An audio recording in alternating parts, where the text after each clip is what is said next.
Welcome back to CryptosRus. I'm George.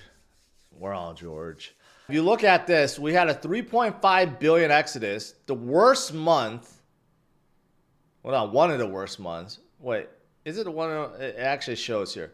It's not the worst month for cumulative. It's like the second worst.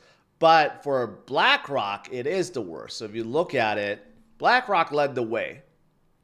And the last time we saw such a massive exodus was around the February-March timeframe when we had that last catastrophic drop, right?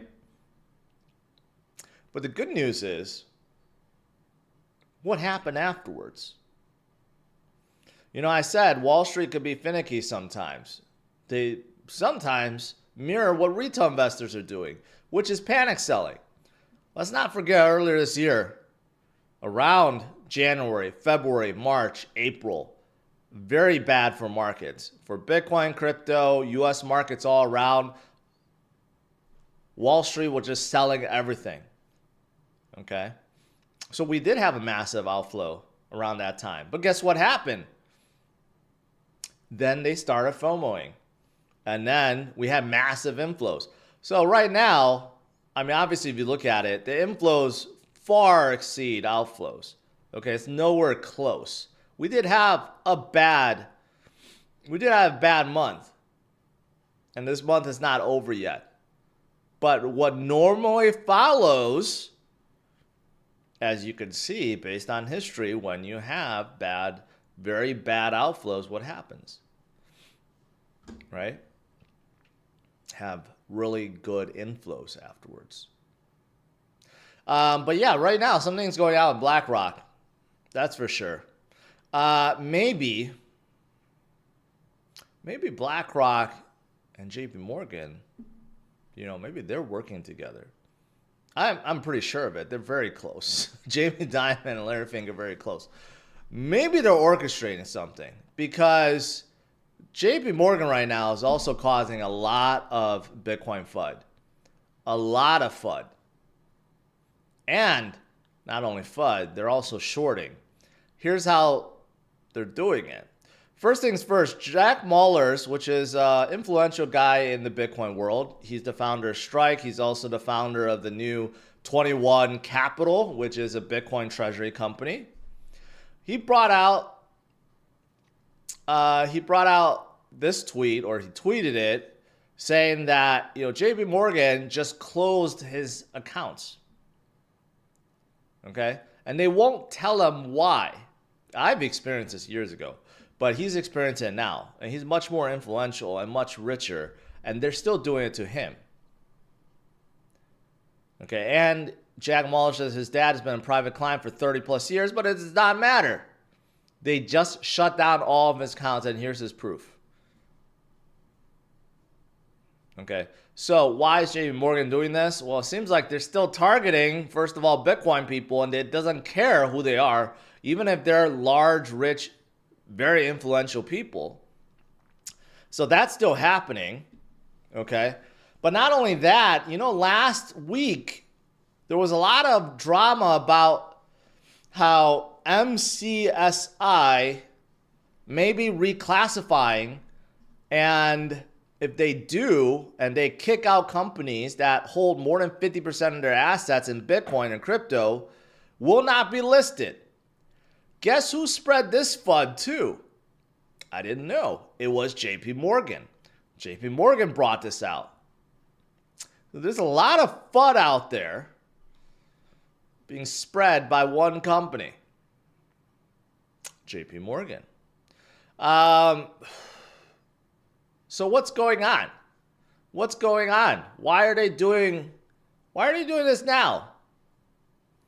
I don't know. Well, Max Kaiser supposedly said this.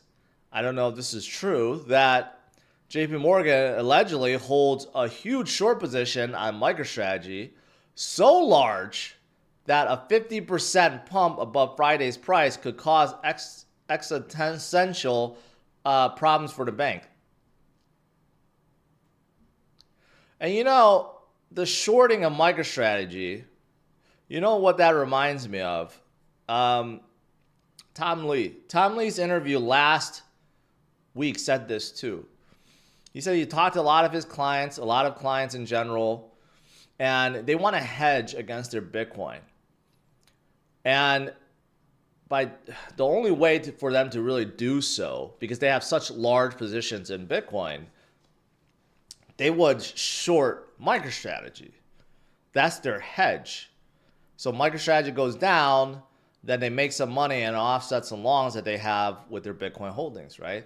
But in this case, I don't know if that's the case. In this case, I don't know if JP Morgan is hedging or they seriously just don't like MicroStrategy and don't like Bitcoin at this time. Or they're joining BlackRock and doing something. They're doing something, I don't know, trying to bring the market down or keep it suppressed as long as possible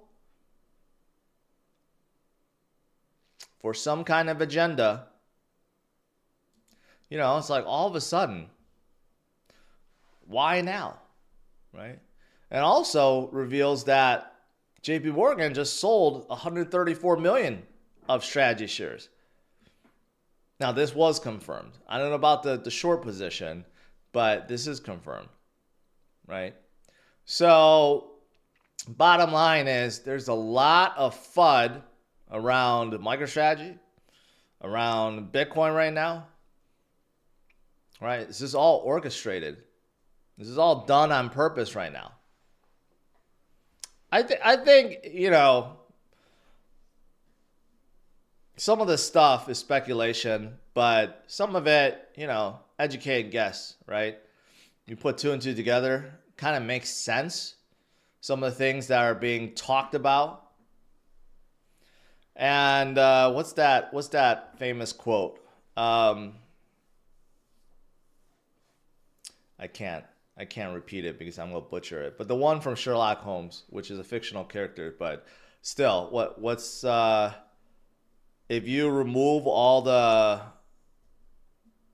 I can't say the quote, but I can think about it, but I can't say it. Something about like you remove all the obvious, the most likely outhood or outcome or whatever is, okay, I just butchered that. You guys know what I'm talking about. But yeah, it just seems like that's what's in, you know, what's in front of you, although unlikely, is the truth, right? You got a lot of FUD, a lot of selling, a lot of maybe collusion, orchestrated selling.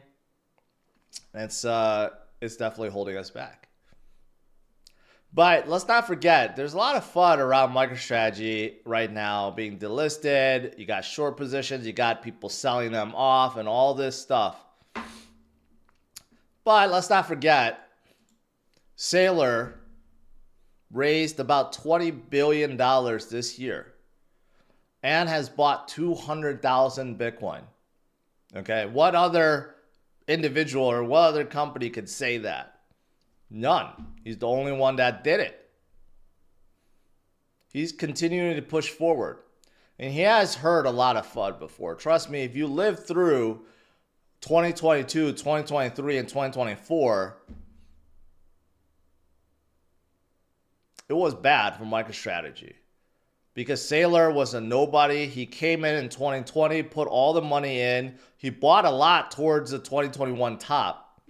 And throughout 2022, 2023, 2024, while Bitcoin was still low, a lot of FUD about how they had to sell, they may go bankrupt, this and that, all this stuff, until it was proven that the Bitcoin treasury strategy works.